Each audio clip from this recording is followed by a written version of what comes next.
I used to wear my busyness like a badge. At 29, I was logging 11-hour days, back-to-back meetings, 3 different productivity systems running simultaneously. I had a Notion dashboard, a time-blocking calendar, and a morning routine I'd optimized down to the minute. I was efficient. I was disciplined. I was, by every metric I had access to, doing the work. And I had $4,200 in my bank account. Not savings. Total. Everything. That was the score after years of being the hardest working person I knew.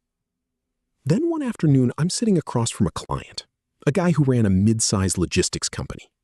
Calm. Unhurried. He showed up late to our meeting, didn't apologize, ordered the expensive coffee, and answered maybe 4 emails during the entire hour. He left early. His net worth was $11 million. And I remember sitting there after he walked out trying to figure out what had just happened. Because by every measure I understood success, I was winning and he was barely trying. I was productive. He was something else. That was the moment I started asking a different question. Not how do I get more done, but why does doing more keep producing less? Because here's what nobody explains when they hand you a planner and tell you to hustle. Productivity is a tool for building someone else's wealth. It was never designed to build yours. And once you see that distinction, the gap between busy and wealthy, you cannot unsee it. Here's a stat that should stop you cold. The average American works 1,811 hours per year, more than workers in Germany, France, Japan, or the UK. We are, by global standards, among the most productive people on the planet. The median American retirement savings? $87,000. Let that land. We are working more hours than almost any developed nation on Earth, and we are retiring with enough money to last approximately 3 years at a modest withdrawal rate. So the question isn't whether people are working hard enough. They clearly are. The question is what all that work is actually building, and for whom. Now, here's where it gets uncomfortable. A 2024 study from Rand Corporation found that nearly 40% of Americans aged 45 to 65, prime earning years, peak productivity, have zero retirement savings. Not low savings, zero. Meanwhile, the top 1% of wealth holders in the United States now control more wealth than the entire middle class combined, according to Federal Reserve data from 2023. The people at the top are not working 40 times harder than the people in the middle. That's not what's happening. What's happening is this. There are 2 fundamentally different games being played, and most people, maybe you, have been playing the wrong one without knowing another one existed. The busy person's game. Trade time for money. Optimize the trade. Get better at trading time for money. Repeat until retirement. The wealthy person's game. Use money to buy systems. Use systems to generate more money. Detach income from time entirely. One of those games has a ceiling. Every hour you don't work, the income stops. The other has no ceiling. It runs whether you're awake or asleep, whether you're working or not. The brutal truth that productivity culture never tells you is this. You can be world-class at the wrong game and still lose. And the first step to switching games is knowing the difference between the 2. Let me show you exactly how these 2 games play out in real life. Meet Marcus and David. Same city, same age, 34. Marcus earns $95,000 a year as a project manager. David earns $80,000 running a small content licensing business he built on the side 3 years ago. Marcus is busier. David is wealthier. Here's why. Difference number 1, how they think about time. Marcus trades time for money directly. Every hour he doesn't work is an hour he doesn't get paid. His income has a hard ceiling. 24 hours in a day, 5 days a week, a salary cap his employer set. David thinks about time as a resource to buy back, not sell off. According to a 2023 Vanguard behavioral finance study, the wealthiest 10% of investors don't just earn more, they systematically reduce the hours their income depends on. They build income streams that don't require their presence. The busy person optimizes their schedule. The wealthy person escapes the schedule entirely. Difference number 2, where their money goes first. The Federal Reserve's 2023 survey of consumer finances found that the bottom 50% of earners allocate the majority of their income to consumption: housing, transportation, food, lifestyle. By the time the bills are paid, there's nothing left to deploy. The top 10%? They pay themselves first, automatically, before lifestyle gets a vote. They invest a minimum of 20% of income before spending begins. Marcus earns $95,000 and saves what's left over. Most months, nothing is left over. His savings rate hovers around 3.1%, exactly the U.S. national average, according to the Bureau of Economic Analysis. David earns $80,000 and automatically routes $1,400 a month into index funds and a small real estate position before he sees the rest. His savings rate is 21%. At 8% average annual returns, David's $1,400 a month becomes $2.1 million by age 60. Marcus's 3% savings rate produces roughly $180,000 over the same period. Same generation, a $1.9 million gap, built not from talent, from the order of operations. Difference number 3, what they're actually building. Here's the one that cuts deepest. Every hour Marcus works, he builds his employer's asset base. His productivity generates value, and then he hands it over in exchange for a salary. He is, in the most literal sense, renting out his life. David's hours build his own asset base. His content licenses generate royalties. His index funds compound. His time and his wealth are slowly decoupling. A 2022 McKinsey Global Institute report found that 83% of wealth created in the last decade was generated through asset appreciation, real estate, equities, business ownership, not through wages. Wages are how busy people keep score. Assets are how wealthy people keep score. And you cannot win a wealth game by playing a productivity game.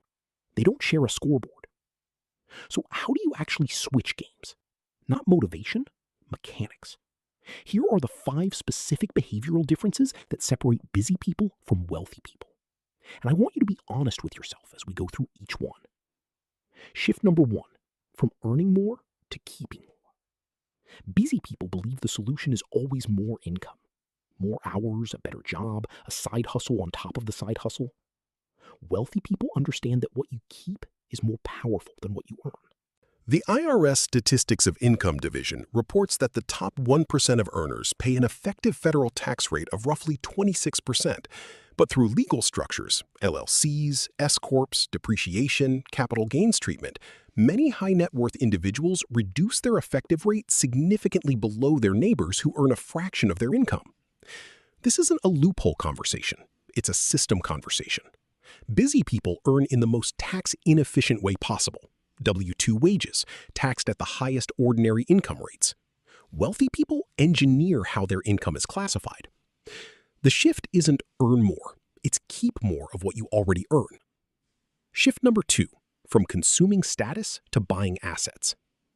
According to a 2024 Experian report, the average American carries $6,501 in credit card debt, most of it financing lifestyle, not investment.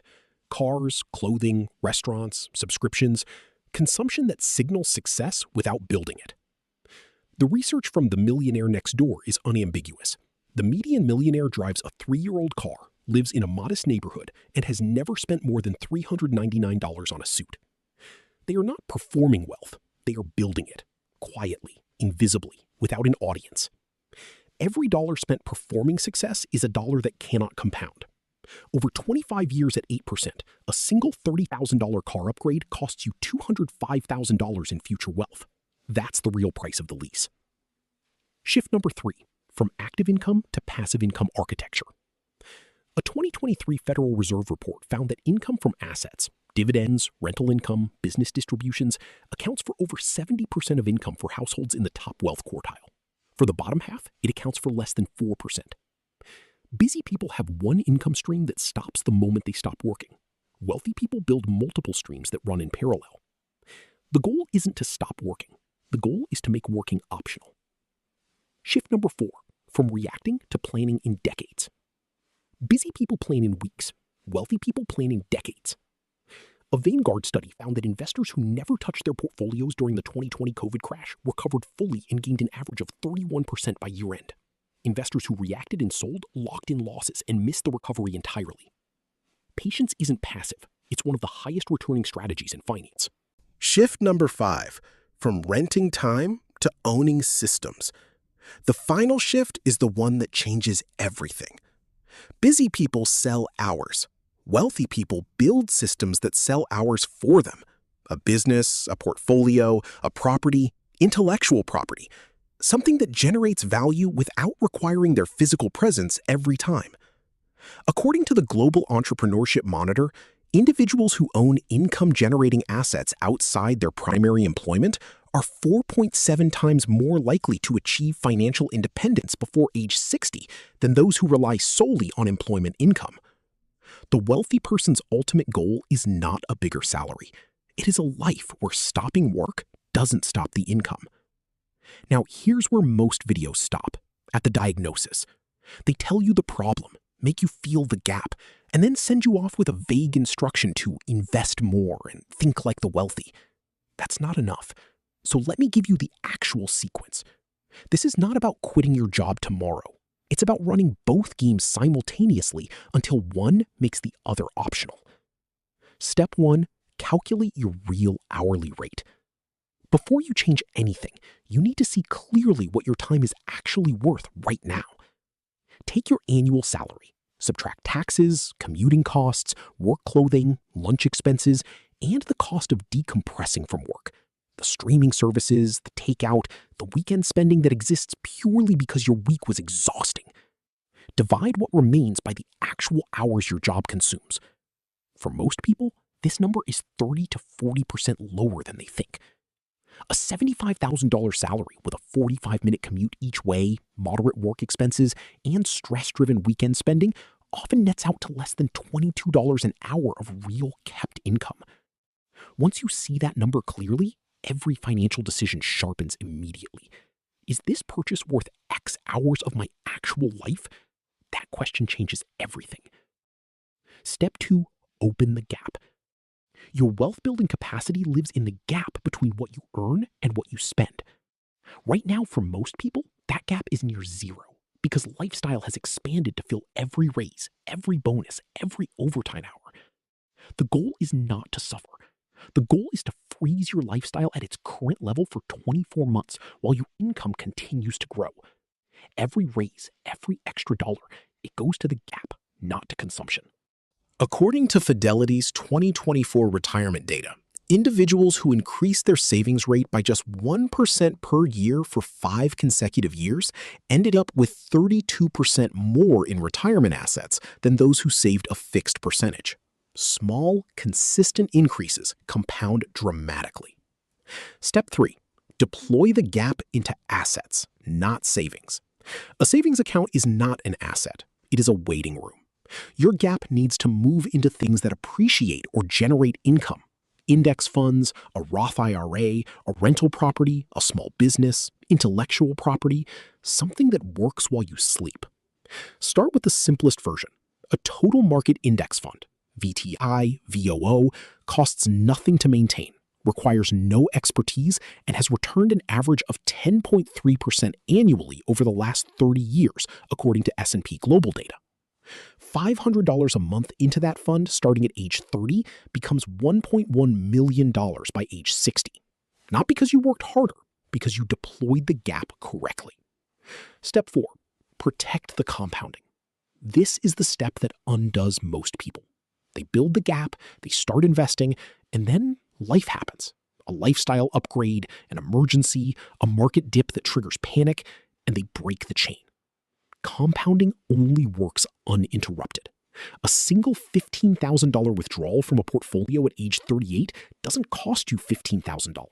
At 8% over 22 years, it costs you $85,000 in future wealth. Build a separate, untouchable emergency fund. Minimum $8,000 in cash, specifically so that your investment chain never has to break. Your emergency fund is not a saving strategy. It is insurance for your compounding. Step 5, add one income stream that doesn't require your hours. You don't need 10, you need 1. One rental property, one dividend-paying portfolio, one digital product, one licensing deal, one side business that can eventually run without you. The research from the Federal Reserve's Survey of Consumer Finances is consistent across every decade it has been conducted. Households with even one additional income stream outside employment accumulate wealth at nearly 3 times the rate of single-income households, regardless of what that stream earns in its first year. The amount doesn't matter in year one. The existence of the stream matters, because streams grow. And once one grows large enough, once passive income covers even one bill, then 2, then half your expenses, the psychological shift is irreversible. You stop being a person who needs a job. You become a person who chooses one. Let me take you back to that client, the one who showed up late, answered emails during our meeting, and left early. I used to resent that. I read it as arrogance, as disrespect for my time. What I understand now is that he wasn't being careless with time. He was being careful with it, in a way I hadn't learned yet. Every system he had built, every asset he owned, every income stream he had assembled over 2 decades was quietly running in the background of that conversation. He could afford to be unhurried because his financial life didn't require urgency anymore. That's not arrogance. That's what financial freedom actually looks like from the outside. And here's the thing nobody tells you about the busy versus wealthy divide. It is not a talent gap. It is not an income gap. It is not even really a knowledge gap, because the information has always been available. It is a decision gap. The Federal Reserve data is clear. The Fidelity data is clear. The behavioral research is clear. The people who cross from busy to wealthy are not smarter or luckier. They made a small number of different decisions about what to do with the gap between their income and their spending, about whether to consume status or build assets, about whether to protect their compounding or raid it when things got uncomfortable. Those decisions compound, just like the money does. Busy is not a character flaw. It is a default setting, one the entire economic system is designed to keep you in, because your productivity is genuinely valuable to everyone except your future self. The shift doesn't happen overnight, but it starts with a single question you ask differently from today forward. Not, how do I get more done, but what am I actually building? Because at the end of a life, nobody looks back and wishes they'd be more productive. They look back and ask whether the hours added up to something that was truly theirs. Make sure yours do. If this reframed how you think about money and time, hit the like button. It helps more people find this who need to hear it. Subscribe if you want to keep pulling back the curtain on how wealth actually works. And drop a comment below. Are you currently in the busy game, the wealthy game, or trying to run both at the same time? I read every single one. The next video breaks down exactly how ordinary people build their first income stream outside their job, without quitting, without risk, and without waiting until they feel ready. I'll see you there.